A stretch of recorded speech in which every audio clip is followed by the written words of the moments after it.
শোনেন, আমি আপনাদের কাজটা দিতে পারি, কিন্তু আমার শর্ত আছে। কি শর্ত? আমি যেমন আপনাকে বাড়িতে কাম করছি, এখন আপনাদের আমার বাড়িতে কাজ করতে হবে,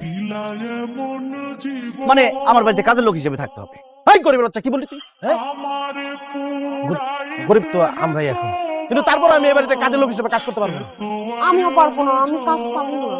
সিপাই বললে অনেক কিছু করতে হয় রে মা। আমরা বড় লোকরা এখন সিপাই পড়ে গেছি। ঠিক আছে আবুল, দরকার হইলে তোমার বাড়িতে আমরা কাজের লোক হয়েই থাকবো, তবু আমাদেরকে আশ্রয় দাও বাবা। ঠিক আছে, তাহলে আজকে থেকে আপনারা এই গরিবের বড়লোক চাকর। হ্যাঁ হ্যাঁ মা, তুমি কি করতেছো? বাড়িতে এত কামের মানুষ থাকতে তুমি কেন কাম করতেছো? উঠে আসো, চাকরের বাচ্চারা খারা খারা কি দেখতেছো? রান্না কর। আবুল, মা থাকতে মাইয়া কেন রান্নবো? এই যে মহিলা এদিকে আসেন, আইসা নিজে রান্না করেন আর মাইয়ারের পাশে পাশে রান্না শিখেন, ওদের খেলে চলবো। এই আপা, আমি না কখনো রান্না বান্না করিনি, জীবনেও না। আমি রান্না করতে জানি না, আমার মেয়েকে কিভাবে শেখাবো? আবুল, তুমি রান্না ছাড়া যা বলবে আমি সব করে দেবো, কিন্তু আমি রান্না করতে পারবো না, সরি। চুপ কর, টাকানি কোথাকার। কত বড় সাহস, মালিকের মুখে মুখে কথা কস। রান্না করতে কইছি রান্না কর, তাহলে কিন্তু আমার মারে দিয়ে লাথি দিয়ে তোকে বাড়ি থেকে বাইর করে দেবো। প্লিজ আবুল, আমাদেরকে বাড়ি থেকে বের করে দিও না। তুমি যদি বাড়ি থেকে বের করে দাও, আমরা কোথায় যাবো বলো? আমরা রান্না করে ট্রাই করছি। হ্যাঁ, আয় না, রান্না করি। ওকে।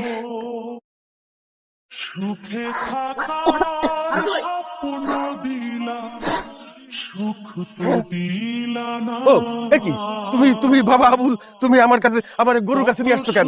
গরু দিয়ে গুতা খাইবা নাকি? না, আপনি খাইবেন। কি বলতেছো না বলতেছো? আমি কেমনে গরুরে গুতা দিব? আমার তো শিং নাই। আরে চাকরের বাচ্চা, বুড়া কি ঘুমে ঘুমে হয়েছেন নাকি? আপনি গরুরে কোথা দিবেন কেন? আপনি গরুরে দিবেন ঘাস, লতা পাতা, খৈল, ভুসি, পানি, এইসব। কি বলতেছো বাবা? আমি কেন এগুলা গরুরে খাওয়াবো?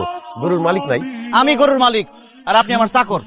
এখন থেকে আপনার কাজ হচ্ছে এই গরু ছাগল যা আছে সব দেখাশোনা করা, তাদের ঘুমের দায়িত্ব, খাওয়ার দায়িত্ব, থাকার দায়িত্ব সব আপনি নেবেন। এখন গরু একটা দুধ দেয়, কিন্তু আপনি এমন ভাবে তাদের দেখাশোনা করবেন যাতে দুধ আরো বেশি দেয়। এবং প্রত্যেকদিন সকালবেলা আপনি গরুর দুধ দোয়াবেন এবং সেই দুধ বাজারে নিয়ে বিক্রি করতে দিব। বিক্রি করার পরে যে টাকা পাবেন সেটা আমার হাতে তুলে দিবেন। পরিচিত হ, দেখলো ভ্যান গাড়ি। এই ভ্যান গাড়ির সাথে পরিচিত আর কি আছে?